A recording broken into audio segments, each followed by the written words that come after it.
compartilhar sobre a tentação de desistir. Fala assim comigo, tentação de desistir. Sabe, eu quero que você aprenda a viver a vida cristã com perseverança. Se você for olhar para a igreja primitiva, muitos foram perseguidos lá na igreja primitiva, muitos foram mortos. Se você vê na história da igreja, tem um imperador romano chamado Nero. Ele matou diversos irmãos, colocou em locais onde tinham leões com muita fome, e deu a esses leões a vida desses irmãos. Outros ele queimou, outros ele fez tantas coisas terríveis.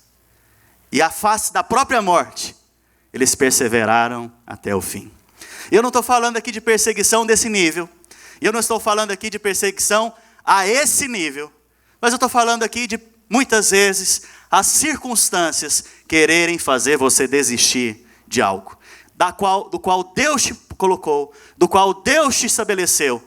E quando eu falo de casamentos, eu falo talvez de trabalho, eu falo talvez dessa localidade, eu falo talvez de muitas áreas na sua vida, talvez um chamado, um ministério, algo que Deus colocou no seu coração e as circunstâncias estão querendo te levar para fora. Então nessa manhã eu quero que você abra o seu coração para essa palavra. Sabe, perseverar é algo que Deus espera de nós. Perseverar é algo que Deus espera de mim e de você. Ele não espera que você persevere no erro.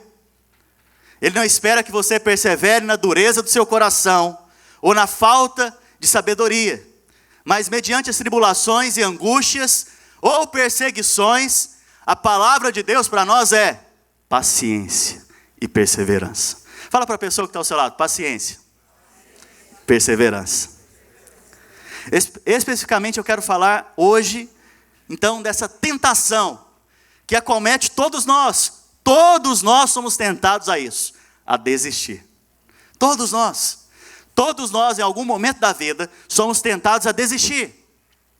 E a tentação de desistir, muitas vezes, ela vem acompanhada de tribulações, de circunstâncias difíceis, vem acompanhada de problemas, vem acompanhada de coisas que não rompem na sua vida.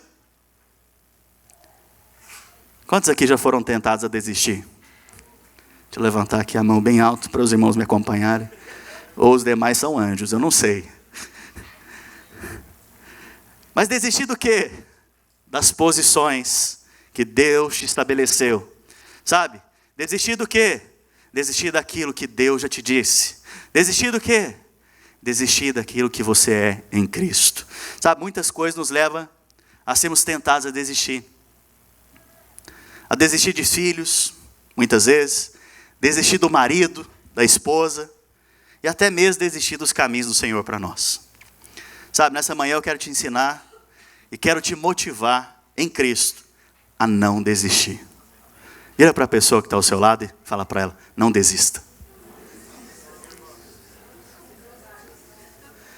Sabe por que muitas vezes nós desistimos?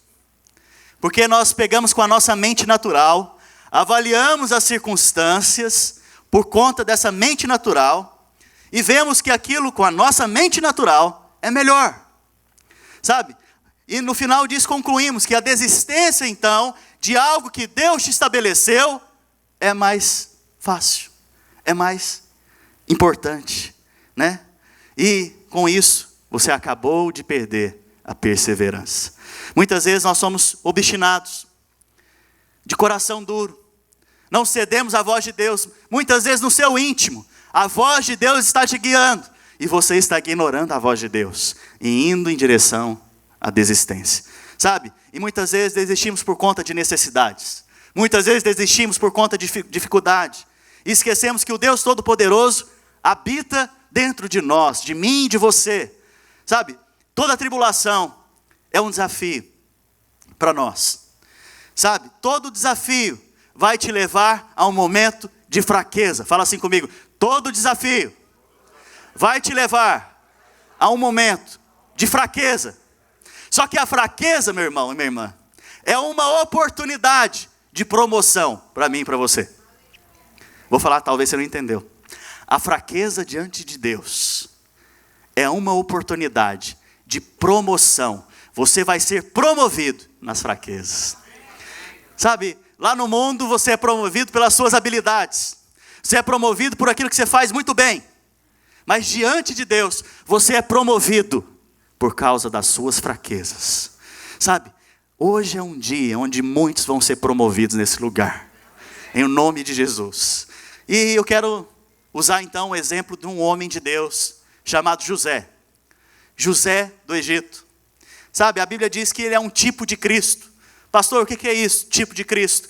Porque muitos momentos na vida e circunstâncias na vida dele se assemelham a momentos na vida de Cristo. Olha aqui para mim.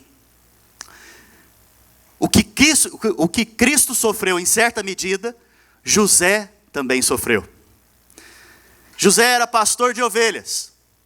Ele era pastor de ovelhas, das ovelhas do pai dele.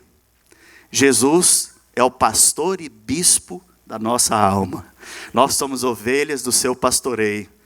José foi odiado e rejeitado pelos seus irmãos. Jesus foi odiado e rejeitado pelos seus. José foi vendido por moedas de prata. Jesus foi vendido por moedas de prata. José foi vendido por uma direção de um irmão dele chamado Judá. Fala assim comigo, Judá. Não durma. Fala para a pessoa que está ao seu lado, não durma. Não durma. Senão Judá vai te pegar. Fala para ele. Judá aconselhou os seus irmãos a venderem José. Judas, que é a mesma raiz do nome, vendeu Jesus por 30 moedas de prata. Você está vendo como que eles se parecem? Os dois foram presos em cadeias. Os dois foram acusados falsamente. Os dois foram colocados juntos em meio a dois prisioneiros. Jesus na cruz foi colocado em meio a dois ladrões. José, lá na cadeia, foi colocado em meio a dois prisioneiros. Um foi salvo, o outro foi morto. Com Jesus, um foi salvo, o outro foi para a perdição eterna. Está vendo que os dois têm coisas semelhantes? Aos 30 anos, José começou o seu ministério, sendo o grande homem de Deus lá no Egito. Aos 30 anos, Jesus inicia o seu ministério para ser o grande filho de Deus nessa terra.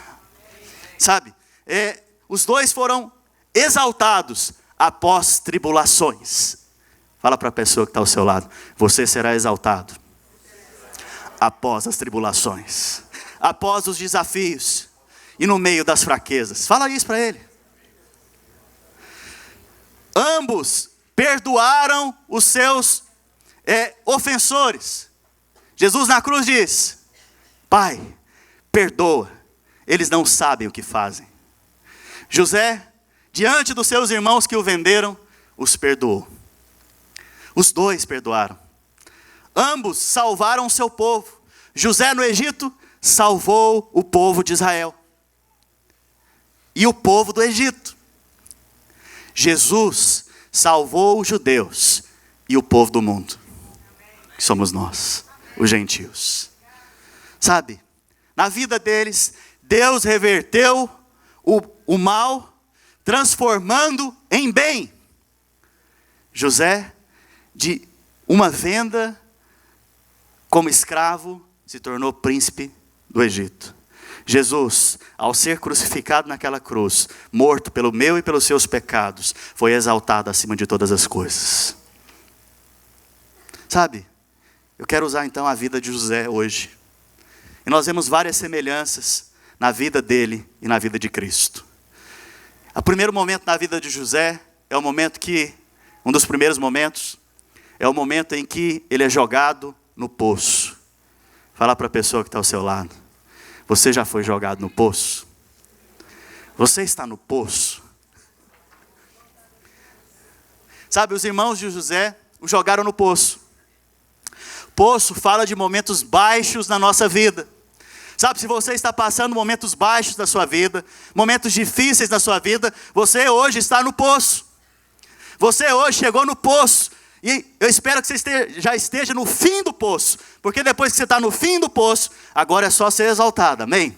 Então, José foi jogado nesse poço, em dias escuros. Fala de dias escuros para nós. Nós muitas vezes passamos por dias escuros, difíceis. Estamos dentro do poço. Mas isso é só um sinal de que Deus vai nos exaltar e nos promover. Quando você estiver dentro do poço, lembre, Deus vai exaltar a minha cabeça e Ele vai me promover diante dessas situações. Eu não entendo, eu não sei por que está acontecendo isso, mas eu não ignoro o fato que Deus está comigo em todas as coisas. E por isso eu serei exaltado pelo próprio Senhor. Aleluia. Sabe, talvez você tenha pensado que esses momentos são difíceis na sua vida. E são mesmo. Mas você esqueceu que muitas vezes dentro do poço tem alguém que está acima de todas as coisas, já foi exaltado sobre todas as coisas. E hoje Ele te colocou nele. Onde o Senhor está, nós estamos nele hoje. Nós estamos em Cristo, acima de todas as coisas. Então mesmo dentro do poço, no mais profundo do poço, você pela fé já está acima de todas as coisas em Cristo. Aleluia. Sabe? Então, no poço, fala para a pessoa que está ao seu lado, no poço, não desista. Depois disso, José foi vendido pelos seus irmãos como escravo. E ele foi vendido como escravo para o Egito. Lá no Egito ele foi levado a um lugar chamado a casa de Potifar. Potifar era um homem de alto escalão do governo do Egito, do reino do Egito. E ele começou a trabalhar na casa de Potifar. E a Bíblia diz que Deus era com ele. Fala para a pessoa que está ao seu lado, Deus é com você, meu irmão. E Deus sendo com ele, Potifar percebeu que o favor e a graça de Deus era sobre a vida de José. E na medida que ele ia servindo Potifar, servindo a casa de Potifar, Deus o ia exaltando na casa de Potifar, a ponto dele se tornar ali dentro da casa de Potifar, chefe de tudo da casa de Potifar. Uau! Nas tribulações o Senhor te exalta. Nas fraquezas o Senhor te exalta. Nas dificuldades o Senhor te exalta. Sabe, dificuldades é apenas um motivo para Deus te exaltar mais. Quais são as dificuldades que você está passando hoje? Quais são os desafios que você passa hoje, filho? Filha, quais são os desafios que você está passando hoje? Deixa eu te contar, Deus está querendo te exaltar. Sabe? Casa de Potifar apresenta aquele que serve. Muitos de vocês têm servido na casa de Deus, servido aqui no meio da igreja. E glória a Deus pelo coração de vocês. Servido com diligência, com zelo, com graça.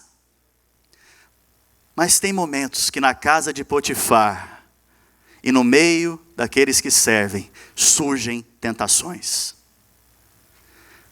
Fala para o irmão que está ao seu lado. Na casa de Potifar é onde vem tentações. E a tentação que eu falo para você aqui é a tentação de desistir. Talvez a sua tentação, o que você cobiça, são outras coisas. José, no caso de José, foi uma tentação sexual. E a Bíblia nos dá a resposta. Em tentações sexuais, corra! Fala para a pessoa que está ao seu lado. Você está sendo tentado sexualmente? Corra! Corre! Foi isso que José fez. Ele não ficou falando lá, eu vou orar em línguas aqui agora, diante dessa mulher nua na minha frente. Foi isso que ele fez? Não, deixa que eu resolvo, pastor. Deixa comigo que eu sou. Não, eu sei quem que eu sou. Você vai cair ali, rapidamente. Então, diante de tentações sexuais, corra. Diante da tentação, lembre-se, o Senhor é com você. Não desista. Não desista. Sabe, eu quero te ensinar algo aqui sobre tentação e provação, antes de continuar falando. Creio que essa pregação aqui tem várias pregações dentro dela. Então eu quero que você me ouça e fique concentrado aqui, amém? Pastor, qual que é a diferença de tentação para tribulação? Essa é uma boa pergunta e que muitas vezes confunde a cabeça de muitos irmãos. Sabe, a tentação, ela não vem de Deus. Porque a palavra de Deus diz que Deus não pode ser tentado em nada. E a ninguém ele tenta. Mas a tribulação é algo que Deus permite na sua vida para você crescer. Fala assim, tribulações são permissões de Deus para que eu amadureça, para que eu cresça. Mas eu quero que você entenda primeiro o que é tribulação. Porque depois você está passando por algo aí e pensa que isso é uma tribulação e não é. Alguém aqui já viu Jesus enfermo? Jesus de cama. Jesus estava de cama, enfermo e não podia pregar a palavra. Foi isso que aconteceu com Jesus? Nós não vemos relatos de Jesus enfermo, doente. Isso não é tribulação. Isso é uma resistência maligna, que nós temos que sempre lembrar a nossa carne, que as nossas enfermidades já foram crucificadas naquela cruz. Então eu não tenho mais a ver com essa enfermidade. Então a enfermidade é tribulação? Vou perguntar de novo, além da Ana Cristina e de alguns que responderam. Enfermidade é tribulação? Não. Por outro lado, provação, tribulação, podem ser vistas na vida de Jesus. Cristo passou necessidades? Sim. Mas ele passou miséria? Ele foi miserável? Não, ele não era miserável. Miserável? Ele foi? Não. Você ser miserável, não ter o que comer, não ter o que vestir, isso é tribulação? Necessidades. Sim. Jesus foi traído? Tribulação. Jesus foi rejeitado? Tribulação. Jesus foi desonrado?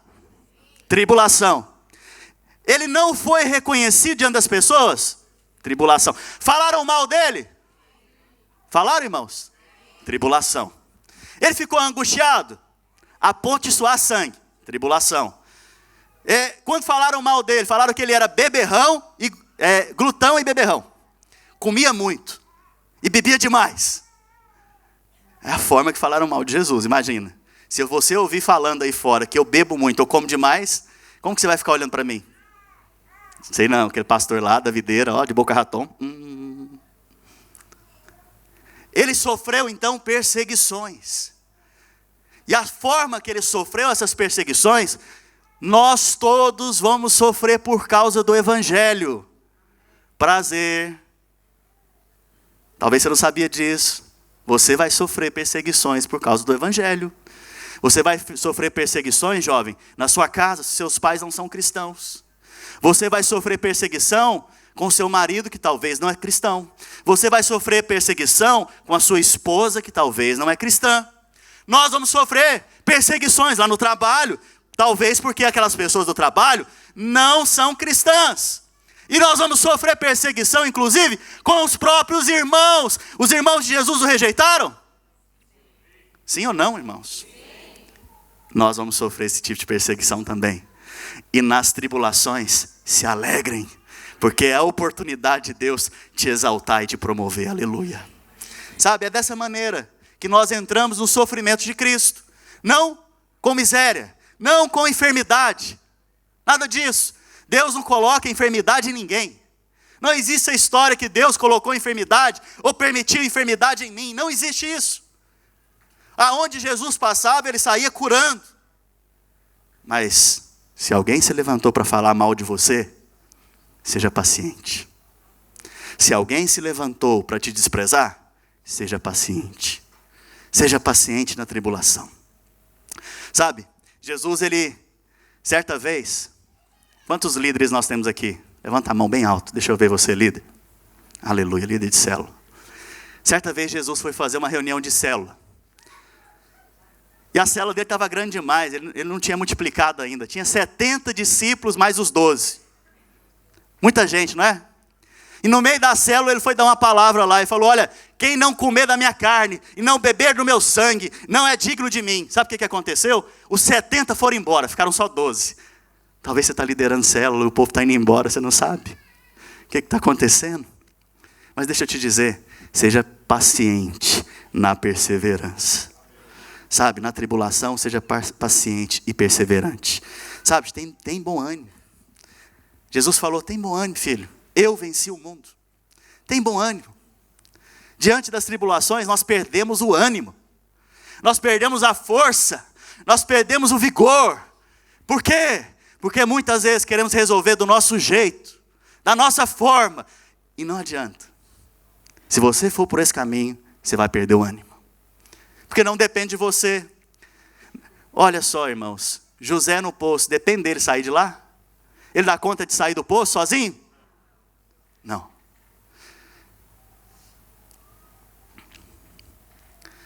Pastor, qual que é a diferença então de tentação para provação? E vou dar um exemplo aqui e você vai entender muito bem. A provação é algo que vem muitas vezes de Deus para nós, para que a gente confirme a nossa fé, para que a gente responda diante de Deus. Mas chega um momento que isso pode virar tentação. E a tentação não é algo de Deus para você. Você é tentado segundo aquilo que você cobiça. Então, vou dar um exemplo. Você tem que pagar o aluguel ou uma dívida no final do mês. Presta atenção aqui, irmãos. E você trabalha lá na empresa, no caixa da empresa. Você mexe com dinheiro. Todos os dias passam milhões de dólares na sua mão. E você está passando um desafio financeiro. Uma tribulação nas suas finanças. E Deus está esperando que você, na tribulação, faça o quê? Seja paciente e perseverante. E na tribulação, também faça como Tiago já disse. Peça sabedoria a Deus. Nós vamos ver daqui a pouco. Aí você começa a querer resolver o problema do seu jeito, com a sua forma de agir, do seu jeito natural. Então você começa a resolver o problema da seguinte maneira. Olha, passa $1 milhão na minha mão aqui todo dia. Se eu pegar $1.000 que eu preciso para pagar essa dívida, mas vou pegar emprestado, não vai acontecer nada, depois eu devolvo, não preciso nem contar para ninguém. Eu não vou roubar, eu só vou pegar emprestado, mas não vou contar para o chefe não. Vou pegar aqui e vou pôr no meu bolso. Acabou de virar o quê? Uma tentação. A tribulação, então, diante da situação, você quis resolver do seu jeito, causou uma oportunidade de tentação. E você agora pode cair. Pastor, me explica melhor sobre tentação. Tem como projetar aí, por favor? Que eu pedi? A sequência da tentação. Eu já expliquei para os irmãos do curso de maturidade, mas eu acho que eu quero abrir isso aqui para a igreja. É importante, porque depois você desiste, pensando que já caiu e não caiu. Você chuta o balde. Já ouviu essa expressão, chutar o balde? Porque você pensa que você já caiu, mas ainda você não caiu. Então, eu queria que você pensasse comigo, como que acontece o pecado? Como que acontece o pecado na sua vida? Presta atenção. A primeira coisa que o diabo faz é chamar a sua atenção. Fala para a pessoa que está ao seu lado. O diabo quer chamar a sua atenção. Como que ele faz isso? Usando os 5 sentidos. Quais são os 5 sentidos, pastor? Olfato, audição, visão, tato, paladar. O diabo sempre trabalha de fora para dentro. Deus trabalha de dentro para fora. Então, quando o diabo quer chamar a sua atenção, ele vai usar as coisas exteriores. Exteriores. E olha só. Não vai dar para projetar, não? Vai? A Bíblia diz que nós somos esse ser triuno. Que nós somos espírito, temos uma alma e habitamos num corpo. Deus, ele habita no nosso espírito, lá dentro. O diabo sempre quer usar a parte de fora. Deus fala no seu espírito, Deus te usa no seu espírito, Deus te ensina no seu espírito. Porém o diabo, quando ele quer chamar a sua atenção, ele usa a parte de fora. Chacoalha o irmão aí, não deixa ele dormir não.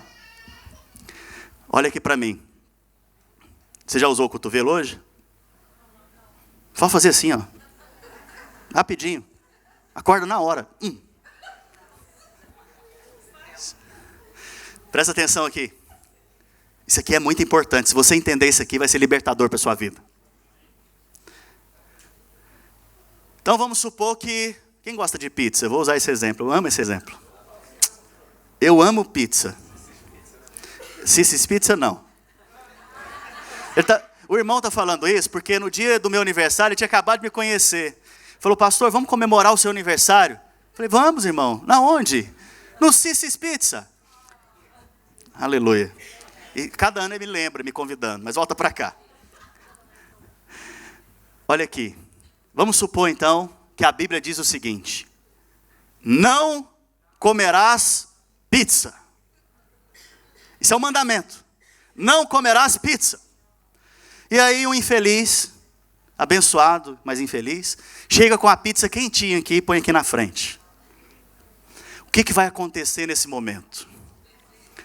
Os 5 sentidos vão entrar em ação. Quais são os sentidos que vão entrar em ação? Primeiro você vai ver a caixa da pizza. E aquela pizza quentinha na sua frente. Quentinha, cheirando. 2. Visão, olfato. Frango com catupiry, o Josiel gosta. Olha só, então a primeira coisa que acontece, os seus sentidos são estimulados. Nesse momento você pecou? Não, você não pecou. Seus sentidos foram aguçados, estimulados para algo que o diabo quer chamar sua atenção. Depois, você já viu, você já sentiu o cheiro, na sua boca vai acontecer algo instintivo. Por que instintivo, pastor? Porque você não controla. E é bom, porque Deus te deu os instintos, e é de Deus. Sua boca vai encher de água. Você vai salivar. Quando você saliva, você pecou? Não, você não pecou ainda. Há esperança para você. Há esperança, amém? É algo instintivo. É algo instintivo. Depois disso, vai vir o desejo. Mas esse desejo ainda não é o pecado. Eu vou te explicar. Preste atenção. A pizza está aqui. Ela é agradável aos olhos. Lembra de Eva? Eva comeu do fruto porque era agradável aos olhos. A pizza é agradável aos olhos. Esse agradável aqui é esse desejo. É agradável, mas eu não vou comer. Não vou comer porque isso não é de Deus para mim. O Senhor falou que não é para comer, eu não vou comer. Então tem o desejo, é desejável, mas eu tomo a decisão de não. Pequei? Aqui vem o problema. Mateus capítulo 5, verso 28. Estou falando sobre desistir, amém? Amém? No meio da tribulação, você quer desistir. No meio da tentação, você quer desistir. Olha o que Mateus diz. Eu, porém... Me ajuda aí, irmão. Aleluia. Eu, porém, vos digo que qualquer que olhar para uma mulher com intenção... Fala assim comigo, intenção. Impura no coração, já adulterou com ela. Então eu preciso ter o ato para eu pecar? Mas já são 4 passos. 3 passos, eu não pequei. Mas no 4, eu já pequei no coração. E Deus vê o coração. Só nesse momento, então, que você caiu. Só nesse momento que você pecou. Mas ainda também há esperança para você. Filhinhos, não pequei. Porém, se você vier a pecar, o Pai é fiel e justo para perdoar os seus pecados. Você não precisa ir adiante, amém? Você não precisa ir lá, ir adiante no ato. Mas o que acontece muitas vezes? Você viu a pizza, você sentiu, você percebeu no cheiro, né? Ela está aqui. Depois você teve aquele instinto, que você fala, eita, né? E aí depois do instinto você viu que era desejável. Não, vamos supor uma mulher, porque vamos falar a linguagem dos homens aqui, né? Você viu a mulher é bonita. Ela é até desejável, mas não é sua, porque sua é a esposa. E você é da sua esposa. Eu rejeito em nome de Jesus, eu não aceito, eu não vou ficar olhando para essa mulher. Sigo em diante. Tentações sexuais, eu faço o quê? Corre. Mas aí, depois de 3 advertências, você ainda permanece. Fica a pizza aqui ainda. E você pega e fala o seguinte: vou comer dessa pizza. Só que você não vai fazer isso na frente de todo mundo. Porque aquele que quer cometer o pecado, ele quer fazer escondido. Vou esperar todo mundo sair. Vou esperar e eu vou, inclusive, ficar lá atrás para apagar a luz para andar mais rápido. Depois disso, eu vou lá e como essa pizza. Nesse momento você pecou. Nesse momento você acabou de pecar diante de Deus. Só que aí, há esperança, como eu disse. Mas o problema é que você quer executar o ato. Quando executa o ato, há consequências. Deus te perdoa, mas as consequências da mão no fogo não dá para ser removida. Então, você está vendo como que para você pecar tem uma sequência muito grande até você chegar no ato? Então, filho, diante da tentação, não chute o balde. Diante da tentação, não desista. Gil, não desista. Permanece acordado. Diante da tentação, não desista. Não desista. Sabe? Depois disso, voltando aqui para José, presta atenção em mim. Vou começar a falar o nome aqui, aleluia. Fica esperto aí. Fica esperto. Eu conheço quase todo mundo aqui, 99%. Aleluia. Olha só, José foi para o poço. Depois ele foi para a casa de Potifar. Na casa de Potifar, a desistência dele ocorreu por meio de tentação. Ele venceu. Só que depois disso, ele foi para a prisão. Uau! Não desista na prisão. Fala para a pessoa que está ao seu lado, não desista na prisão. Sabe, prisão fala de limitações. Quantos tem limitações aqui? Limitações da língua, limitações desse país, né? Limitações nos relacionamentos, limitações do casamento, limitações na célula, limitações talvez em ter comunhão com os irmãos, limitações de relacionar com as outras pessoas, limitações. Quantos tem? Levanta a mão. Glória a Deus pelos demais que não tem. Aleluia. Sabe, no momento que você se sente limitado, você quer desistir. No momento da sua limitação, você quer desistir. Sabe? Vira para a pessoa que está ao seu lado. Não desista. Quantos têm limitações? Vou perguntar de novo. Talvez a limitação financeira, seja ela de qualquer ordem. Não desista. Limitações são portas para a manifestação da glória de Deus na sua vida. 1 Coríntios capítulo 15, verso 43, puder projetar por gentileza. A palavra de Deus diz algo extraordinário aqui. Presta atenção em mim. Semeia-se em fraqueza, ressuscita em poder. Vamos ler juntos? Isso aqui é maravilhoso demais. Semeia-se em ressuscita. Semeia-se em ressuscita.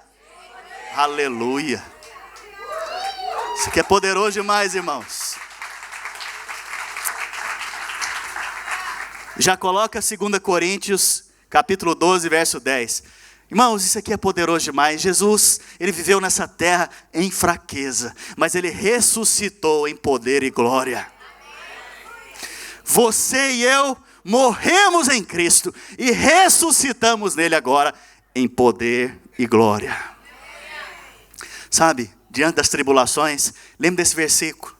Eu estou semeando nas minhas fraquezas. Pai, eu não consigo sair desse poço. Pai, eu não consigo sair das minhas limitações. Pai, eu fui acusado falsamente aqui nesse lugar, na casa de Potifar. Pai, eu não sei, eu não consigo lidar com essas situações. Eu não tenho sabedoria para lidar com isso. E nas minhas fraquezas, eu semeio diante do Senhor. E o Senhor me dá poder para ressuscitar em glória, para ser promovido diante do Senhor e dos homens. Aleluia.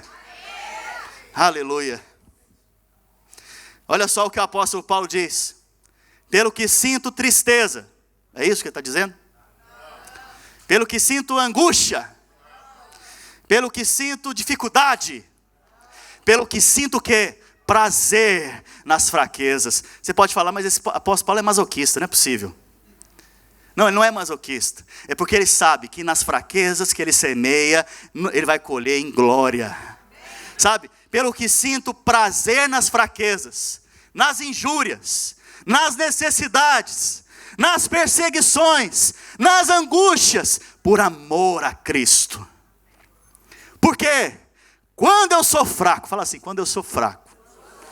Quando eu sou fraco, então é que eu sou forte. Aleluia. Sabe, aqui está a resposta.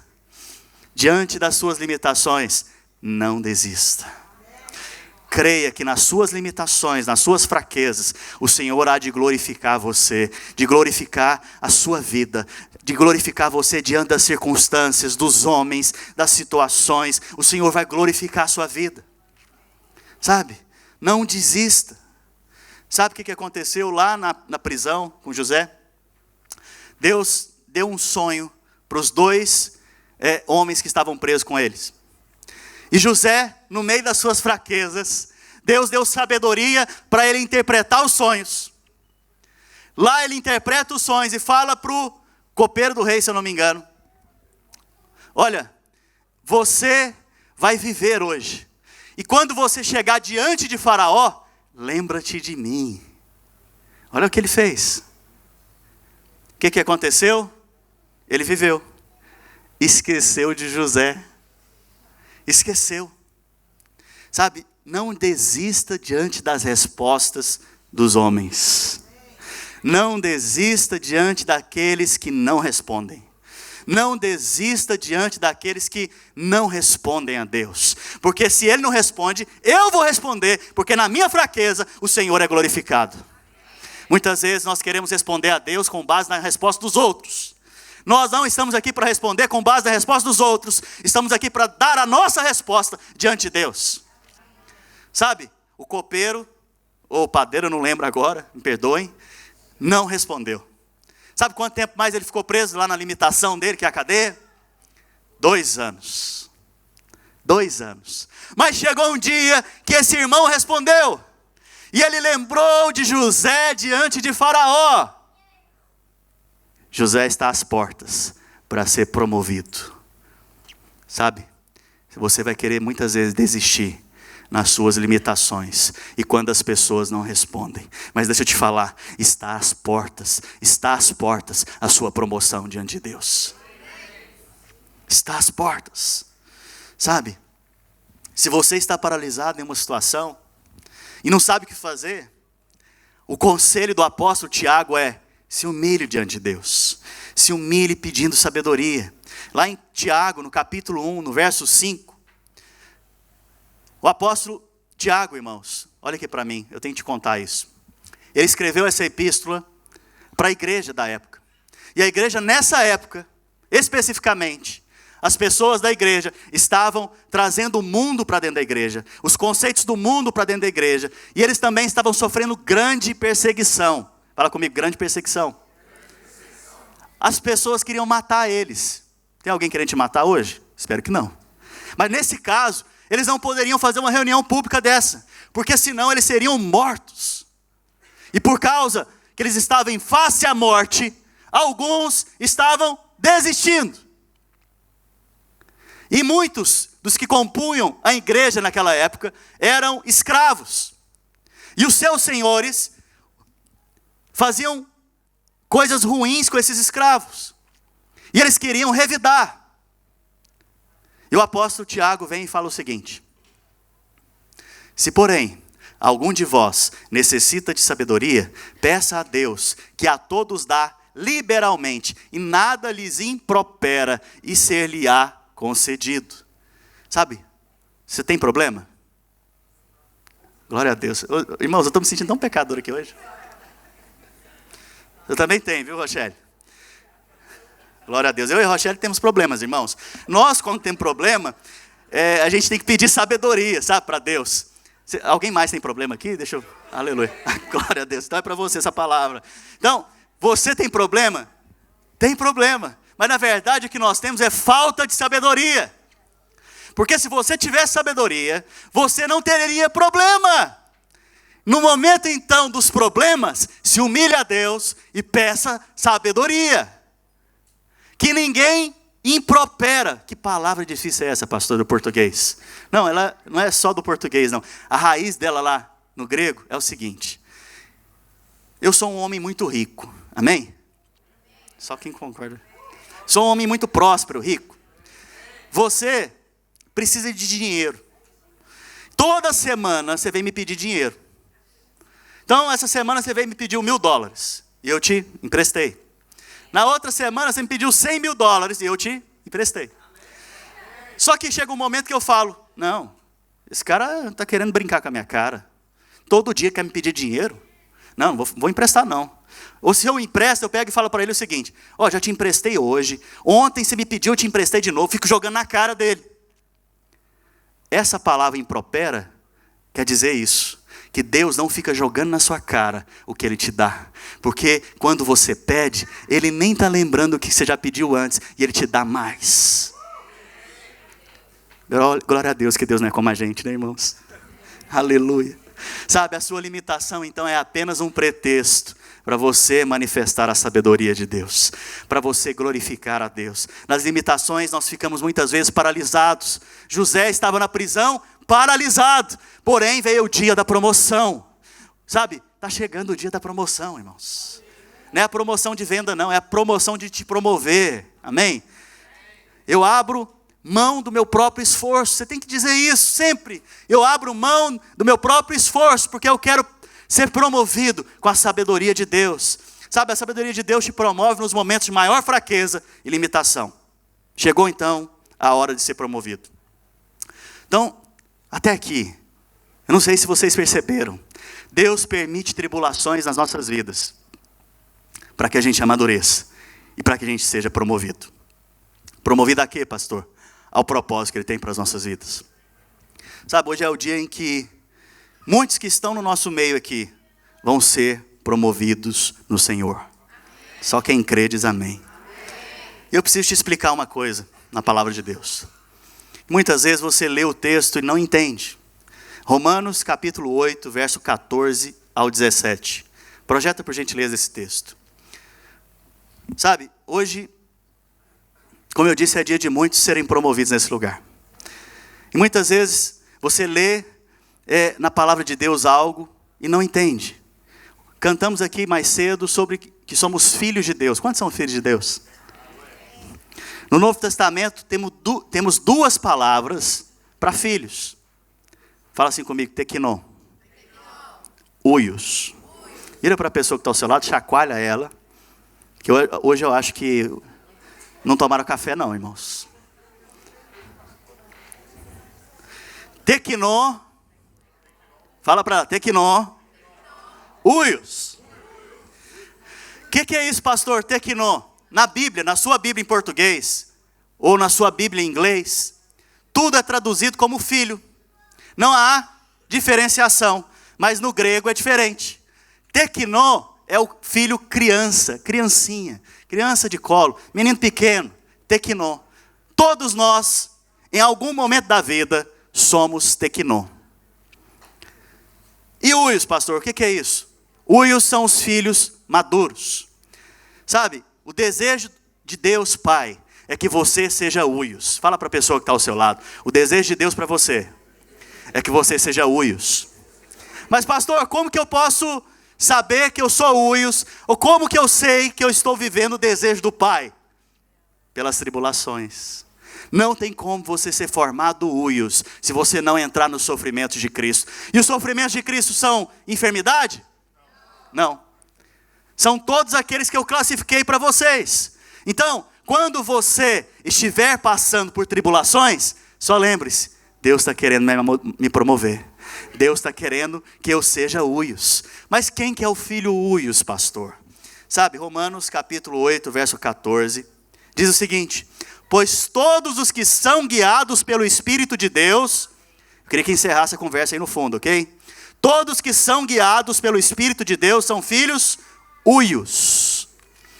Se eu sou guiado pelo Espírito de Deus, eu sou o quê? Uios. Pois todos que são guiados pelo Espírito de Deus são filhos maduros. Porque não recebeste o espírito de escravidão para viverdes outra vez com medo, atemorizados. Mas recebeste o espírito de adoção. Pastor, Deus adota a gente? Deus nos adotou? Não, não é esse tipo de adoção que a gente tem hoje. Que você vai lá no orfanato e adota uma criança. Adoção aqui quer dizer, porque cada um daqueles que são tequinó, fala assim, todos nós somos tequinó. Mas chega um momento que você vai crescendo em Deus, você vai passando pelas tribulações. Quantos estão passando por tribulações? Aleluia. Você vai estar crescendo em Deus. Aleluia. Então, na medida que você vai crescendo em Deus, chega um momento que você se torna maduro. E quando você se torna maduro, Deus aponta para você e diz, você é o filho Uios. Hoje eu estou te adotando como filho Uios. Mas você já era filho. Eu só estou mostrando para você hoje que você amadureceu. E eu estou te colocando agora para ser herdeiro da minha casa. Herdeiro das minhas coisas. Ninguém quer ser herdeiro, Jesus. Ora, se somos filhos, está escrito aqui, ora, se somos filhos, isso aqui é tequinó, somos também herdeiros. Pastor, mas você acabou de dizer que é só o filho Uios que é herdeiro. Não, não falei isso. Todos são herdeiros. Fala assim comigo, todos nós somos herdeiros. Por exemplo, se o seu pai é muito rico e ele vier a falecer, você tem 10 anos de idade, a herança é sua, você vai usufruir dela? Não, outro vai gerir essa herança. Da mesma maneira, você é herdeiro, mas você não usufrui enquanto você não for maduro. Existe aqui a diferença bem grande na vida dos crentes agora. Existem aqueles crentes que diante da tribulação não desistem e se tornam maduros. Os que se tornam maduros, experimentalmente, tomam a herança para si. Outros, os que são crianças, que são tequinós, eles têm a promessa de herança, mas não experimentam da herança.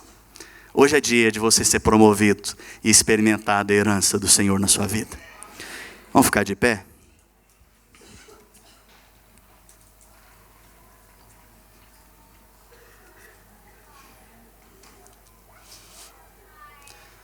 Pastor, como que eu sei que eu estou passando pela tribulação bem?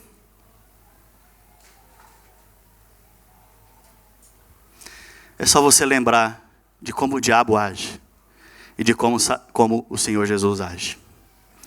Sabe, Jesus ele é mestre em perseverança. Sabia que você e eu somos resultado da perseverança de Deus em nos amar? Se ele não perseverasse em te amar e me amar, nós não estaríamos aqui. O diabo, por outro lado, a Bíblia diz que ele quis ser igual a Deus, sentar no trono de Deus. Nesse momento, ele deixou de perseverar. Nesse momento, ele parou de perseverar e desistiu de Deus. Sabe? O diabo fez isso com ele, e ele quer fazer isso com você. Sabe por quê? Porque lá no céu, ele quis mostrar defeitos para os anjos. E uma terça parte dos anjos caíram com ele. No meio das tribulações, olhe para Cristo. No céu tem defeito, irmãos? Fala assim comigo, não tem. Lá não tem defeito. Mesmo assim, Satanás quis mostrar defeitos aos anjos, falando que só Deus pode se assentar no trono.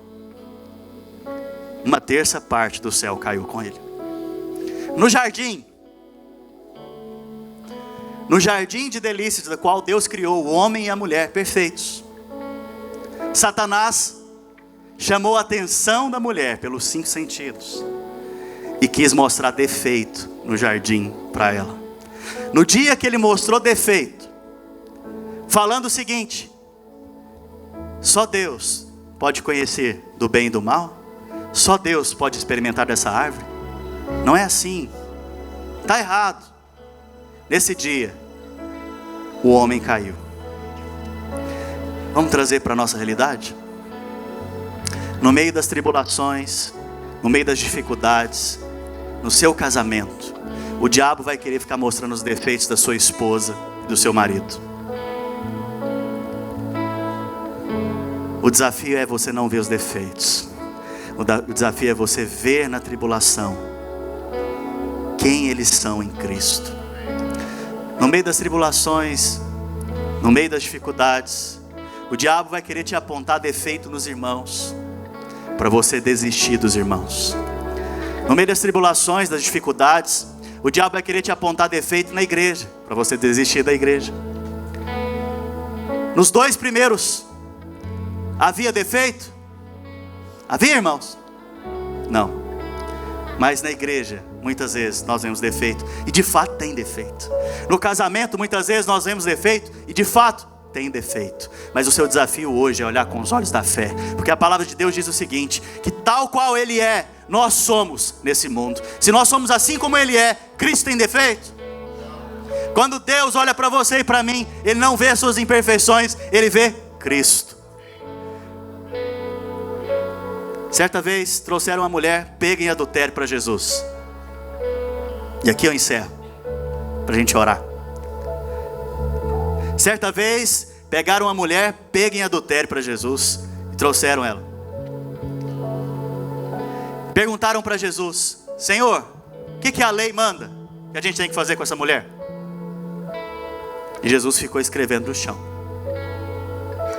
E ele levantou e disse: aquele que não tiver pecado, aquele que não tiver defeito. Fala para a pessoa que está ao seu lado: aquele que não tiver defeito, atire a primeira pedra. E a Bíblia diz que dos mais velhos aos mais novos, todos saíram. Jesus tem defeito, irmãos? Ele é sem mácula, sem defeito, puro, não pecou. Ele não tinha pecado. Espera-se então que nesse momento Jesus pegue a pedra e atire na mulher, não é verdade? Mas ele viu a mulher com os olhos da fé. Nas tribulações você vai querer ter a tendência de ficar olhando para as coisas com defeito. Olhe para Cristo, olhe com os olhos de Cristo. Abençoe, libere a mulher adúltera no dia que for necessário. Libere ela, vá embora, seus pecados estão perdoados. Aleluia. Feche seus olhos então.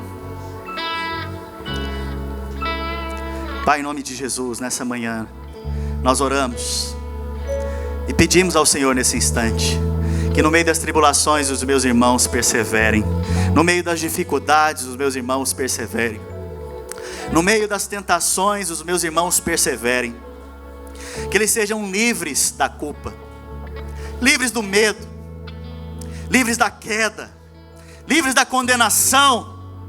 Pai, que diante dos desafios de poço, dos desafios, Senhor Jesus, ou na casa de Potifar, diante dos desafios, Senhor Jesus, na cadeia, trazendo limitações, eles sejam, Senhor Jesus Cristo, eles sejam, Senhor Jesus, promovidos, assim como José foi promovido, porque o Senhor o levou para diante de Faraó, e Faraó o colocou sobre todas as coisas no Egito, e através dessa atitude, ele pôde salvar o seu povo. Que desta mesma maneira, muitos sejam salvos através dos meus irmãos, na perseverança deles, haja salvação, na perseverança deles, haja salvação da parte do Senhor Jesus.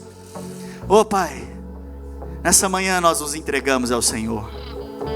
Todos nós precisamos da sabedoria do alto. Nós nos entregamos e nos humilhamos diante do Senhor. Nos dê sabedoria nessa manhã, em nome de Jesus.